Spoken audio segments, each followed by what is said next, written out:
রাধে রাধে বন্ধুগণ, শ্রীমৎ ভগবদ গীতার সাংখ্যযোগ শ্লোক ২৭। জাতস্রহি ধ্রুব মৃত্যুধ্রবং জন্ম মৃতস্য চ তন্মাদ পরিহার্যে হর্থে ন ততং শচিতুর মহর্ষি। অর্থাৎ যার জন্ম হয়েছে তার মৃত্যু অবশ্যম্ভাবী এবং যার মৃত্যু হয়েছে তার জন্ম অবশ্যম্ভাবী। অতএব অপরিহার্য কর্তব্য সম্পাদন করার সময় তোমার শোক করা উচিত নয়।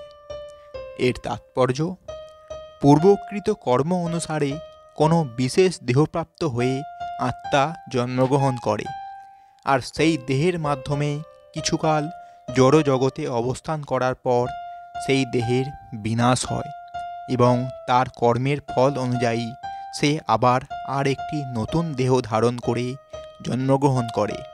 এভাবে আত্মা জড় বন্ধন থেকে মুক্ত না হওয়া পর্যন্ত জন্ম মৃত্যুর চক্রে আবর্তিত হতে থাকে। সে যাই হোক, এই জন্ম মৃত্যুর চক্র অনর্থক যুদ্ধ, হত্যা ও হিংসাকে কোনো প্রকারেই অনুমোদন করে না।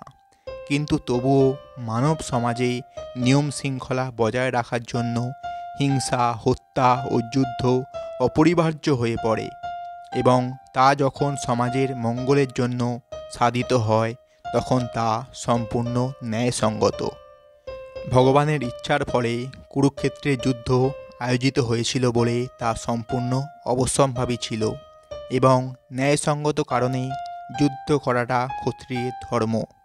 যেহেতু তিনি সঠিকভাবে কর্তব্যকর্মের অনুষ্ঠান করেছিলেন, তাই তার আত্মীয় স্বজনের বিয়োগে কেন তিনি ভীত অথবা শোকায়িত হবেন।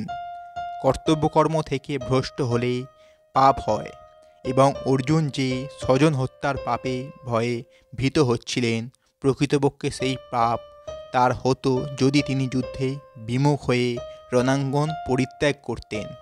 এই ধর্মযুদ্ধ থেকে বিরত থাকলেও মৃত্যুর হাত থেকে তিনি তার তথাকথিত আত্মীয় স্বজনদের রক্ষা করতে পারতেন না। প্রকৃতির বিধান অনুসারে একদিন না একদিন তাদের মৃত্যু অবধারিত। কিন্তু অর্জুন যদি তার কর্তব্যকর্ম থেকে বিচ্যুত হয়ে পথভ্রষ্ট হয়ে পড়তেন, তাহলে তার মান মর্যাদা সব ধূলিসাৎ হতো। তো বন্ধুগণ, এটাই ছিল আমাদের সাংখ্যযোগের শ্লোক ২৭। এই রকম সম্পূর্ণ ভগবদ্গীতা শুনতে আমাদের চ্যানেলটি সাবস্ক্রাইব করুন এবং সঙ্গে থাকুন। রাধে রাধে।